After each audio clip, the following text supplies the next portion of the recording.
Olá, meus amores, tudo bom? Eu me chamo Daniele Vieira. Hoje, 9 de abril de 2024, e nós vamos ler o texto com o título Amando um Pródigo. O texto bíblico base está em Lucas 15, versículos do 11 até o 32. Ele se refere à parábola do filho pródigo e você, do filho perdido. E você, acredito que você já conheça e tudo, mas nós vamos ler que pode ser que Deus fale com a gente de um jeito que você talvez nunca tenha ouvido, né? Então vamos lá. Disse-lhe mais: certo homem tinha 2 filhos. O mais moço deles disse ao pai: Pai, dá-me a parte dos bens que me toca, o que cabe a mim. Repartiu-lhes, pois, os seus haveres. Poucos dias depois, o filho mais moço, ajuntando tudo, partiu para um país distante e ali desperdiçou os seus bens, vivendo dissolutamente. Ele pegou tudo que ele tinha, foi embora e viveu como se não houvesse amanhã. Gastou, enfim, em festas. A Bíblia não menciona, mas a gente imagina, que ele tenha torrado todo o dinheiro com amigos e com coisas que são passageiras. E havendo ele dissipado tudo, houve naquela terra uma grande fome e começou a passar necessidades. Então foi encontrar-se a um dos cidadãos daquele país, o qual o mandou para os seus campos a apacentar porcos. Quando as coisas começaram a ficar difíceis, ele não tinha mais dinheiro, então ele foi procurar emprego e aí ele procurou o cidadão deu a ele o emprego de cuidar dos porcos. E desejava encher o estômago com as alfarrobas que os porcos comiam, e ninguém lhe dava nada.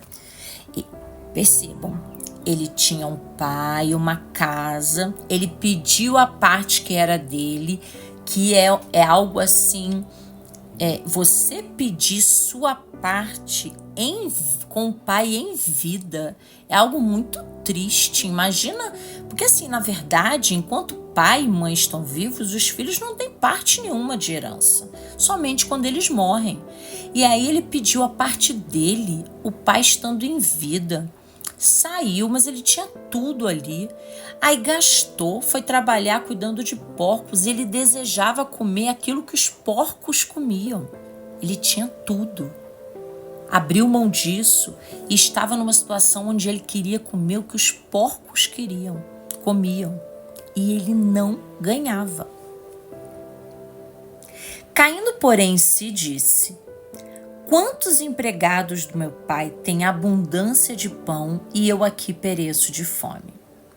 Levantar-me-ei e irei ter com meu pai e dir-lhe-ei: Pai, pequei contra o céu e diante de ti. Já não sou digno de ser chamado teu filho.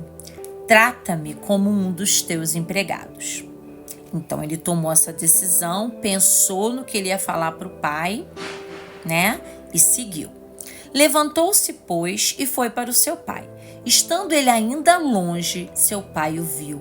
Encheu-se de compaixão e, correndo, lançou-se ao pescoço e o beijou. Essa passagem ela é muito criticada, mas para quem é pai e mãe, a gente entende exatamente qual foi a alegria que esse homem teve ao ver o filho retornando para casa. Disse-lhe o filho: Pai, pequei contra o céu e diante de ti. Já não sou digno de ser chamado teu filho. Mas o pai disse aos seus servos: Trazei depressa a melhor roupa e vestilha, e pondo-lhe um anel no dedo e alparcas nos pés. Trazei também o bezerro cevado e matai-o. Comamos e regozijemo-nos, porque este meu filho estava morto e reviveu. Tinha-se perdido e foi achado. E começaram a regozijar-se. Ora, o seu filho mais velho estava no campo, e quando voltava, ao aproximar-se de casa, ouviu a música e as danças. E chegando um dos servos, perguntou-lhe que era aquilo. Respondeu-lhe este: Chegou o teu irmão, e teu pai matou o bezerro cevado, porque o recebeu são e salvo. Mas ele se indignou e não queria entrar. O irmão, tá bom? Saiu então o pai e estava com ele. Ele, porém, respondeu ao pai: eis que há tantos anos te sirvo e nunca transgredi um mandamento teu. Contudo, nunca me deste um cabrito para eu me regozijar com os meus amigos. Olha só, o filho que estava dentro de casa, ele estava fazendo tudo aquilo com o intuito de também ter algo do pai. Então o filho que estava dentro de casa não era tão diferente do filho que se foi. Ele deveria ter ficado feliz, porque o irmão que outrora estava perdido agora estava dentro de casa seguro. Muitas pessoas pensam nessa passagem como o filho que se foi, mas não pensa como o filho que ficou. Na verdade, ambos estavam perdidos. Ambos precisavam de ajuda. E perceba, o pai ficou muito feliz com o retorno do filho que saiu. Mas quando um servo lhe disse que o filho que estava com ele a todo momento não quis entrar na festa, prontamente esse pai saiu e foi até o filho para tentar buscá-lo, para que todos pudessem se alegrar com o retorno daquele filho. Então o pai não deixou nenhum nem outro. Vindo, porém, este teu filho que desperdiçou os teus bens com as meretrizes, mataste-lhe o bezerro cevado.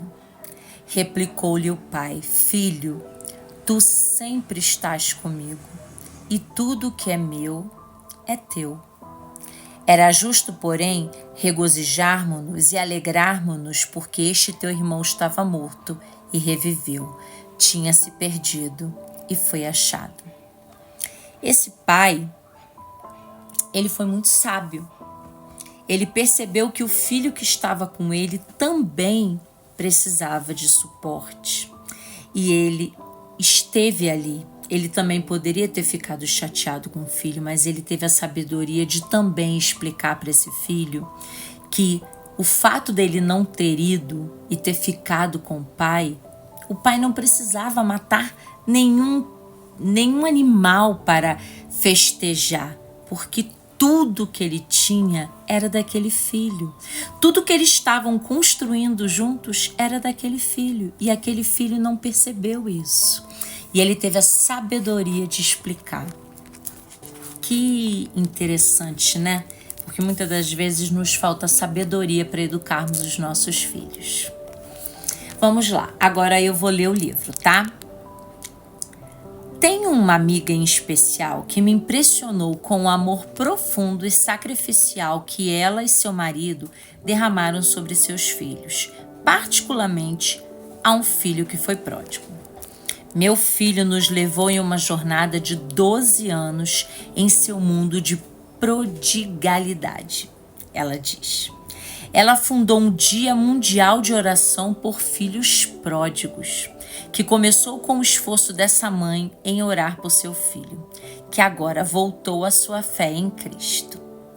Essa mãe teve a mesma experiência de um filho que se foi por 12 anos, como ela menciona aqui, e aí ela fundou um Dia Mundial de Oração por Filhos Pródigos, porque ela sabia que esse casal não era o único que tinha passado por isso. Não era o único que havia passado por isso e nem seria o único, sabe? Outros passaram e outros mais na frente também passariam por isso. E ela criou o dia de oração por esses filhos. Olha quanto amor, quanta sabedoria, uma sabedoria espiritual que essa mulher teve em criar esse dia de oração. Muitas das vezes a gente talvez pensasse nesse dia e guardasse nesse dia com rancor, porque foi esse dia que meu filho foi embora, ou não, ou outras situações que nós vivemos, foi esse dia que ele me magoou, foi esse o dia que ele disse que quando ele pudesse ele sairia de casa, foi esse dia que ele se colocou a favor da namorada namorada ou de algum amigo e me deixou de lado. Então, às vezes, a mãe ou o pai pega esse dia e guarda como algo ruim, mas essa mãe pegou e criou um dia de oração, porque ela não deixou de orar por esse filho que se afastou. O filho pródigo da Bíblia disse insensivelmente a seu pai: quero minha parte na herança. Após receber sua herança precocemente, ele saiu de casa e desperdiçou o que recebera. Somente após perder tudo, esse filho voltou ao seu lar e confessou os seus pecados a seu pai, que o recebeu de braços abertos. Você não desiste porque, de fato, ama esse filho voluntarioso e rebelde, minha amiga disse. E reforçou que aprendemos isso com Deus, que continua amando, continua acreditando, continua perdoando. Louvado seja Deus por seu amor por todos nós, até mesmo os pródigos. Ele chama pacientemente: voltem à vida. Muitas das vezes nós criticamos esse filho que se foi ou o filho que ficou, mas às vezes nós nos comportamos com Deus nosso Pai exatamente como esses filhos. Quando nós nos colocamos longe da palavra dele, quando nós nos colocamos longe de praticar a palavra dele, que é o mais importante, porque ele pede para que guardamos a palavra dele e pratiquemos a palavra dele, não só guardar, porque não adianta, né? Como eu disse no vídeo anterior, se você não assistiu, assista. Nós temos que transbordar tudo aquilo que a gente recebe espiritualmente. Não adianta guardar para si. O evangelho não é isso. É transbordar. Então, muitas das vezes a gente está pronto a criticar esse filho que se foi ou o filho que ficou. Mas muitas das vezes a gente se comporta da mesma forma. A gente se afasta da palavra, a gente se afasta do evangelho, a gente se afasta de tudo aquilo que Jesus pregou, o amor ao próximo, o cuidado com o outro. A gente passa a olhar para si, passa a se dedicar a bens materiais e esquecer que o que a gente busca não está nesse mundo. E quando a gente faz isso, é como se nós estivéssemos pedindo a nossa parte e saindo de perto de Deus. Aí quando os problemas vêm, quando eles chegam, o que nós fazemos? A gente lembra que quando estávamos com o Pai, os problemas também existiam, mas nós estávamos perto do Pai. Então nós podíamos contar com Ele, nós podíamos descansar, porque Ele estaria conosco, Ele estaria nos guardando, nos protegendo e nos dando suporte. Então o que a gente faz diante de uma doença, diante de um problema, de um desemprego, de uma traição, de uma desilusão amorosa? Aí a gente vai e se volta para Deus.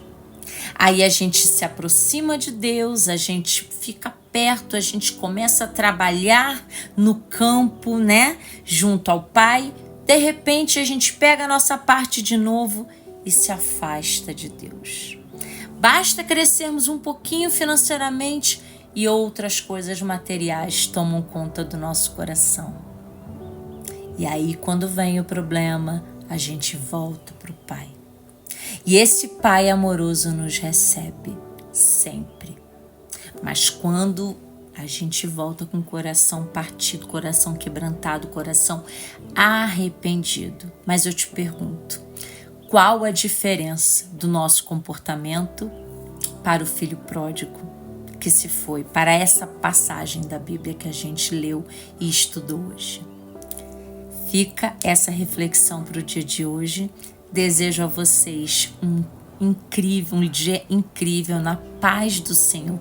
Que a paz do Senhor esteja sobre a sua vida. Não sei que problema você está passando, mas entenda que a paz de Deus, ela excede o entendimento humano. A gente tem paz porque, apesar das circunstâncias, apesar dos problemas, nós temos em quem confiar. Então, meu desejo para hoje: para você e para mim é que fique a reflexão sobre esse texto, porque o melhor de tudo não é você assistir o vídeo, o melhor de tudo é você meditar nessa palavra, é refletir e ver de que forma isso que foi dito aqui mexe com a sua vida ou com a vida de alguém próximo a você, ou até mesmo de alguém que você não conheça. Como que eu faço isso, Dani? Compartilhando, por exemplo, esse vídeo nas suas redes sociais. E aí Deus vai fazer com que ele chegue aonde ele tem que chegar. E aí você vai estar fazendo a tua parte, pregando o evangelho. Se você gostou desse vídeo, curte o vídeo, né? Compartilha também em grupo de WhatsApp. Às vezes você tem um grupo de estudos, né, da igreja. Compartilha, porque às vezes a gente está dentro da igreja, mas parece que nós estamos fora. É como se fosse... E tem gente que está com um pezinho dentro e um pezinho fora. Então, às vezes, nós temos que nos preocupar também com os que estão dentro de casa, dentro da igreja. Que aí o pai acha que está tudo bem, que tá tudo direitinho, mas esse filho precisa ser trabalhado, esse filho também precisa refletir sobre isso e entender que estar em casa com o pai, trabalhando no campo, está dentro da igreja, frequentando os eventos da igreja, participando dos eventos, das atividades, participando dos cultos, não significa que você está de coração com o pai. Então, compartilhe com quem você acha que deva receber essa palavra. Compartilhe nas suas redes sociais para que ela chegue em outras pessoas, para que ela fure a bolha do evangelho e alcance pessoas que não conheçam a Deus, ou que conheçam a Deus através de outras atitudes, através de outros cristãos, que ao invés de atrair pessoas para Deus, na verdade, afastam essas pessoas de Deus. Um lindo dia para você. Até o próximo vídeo. Tchau.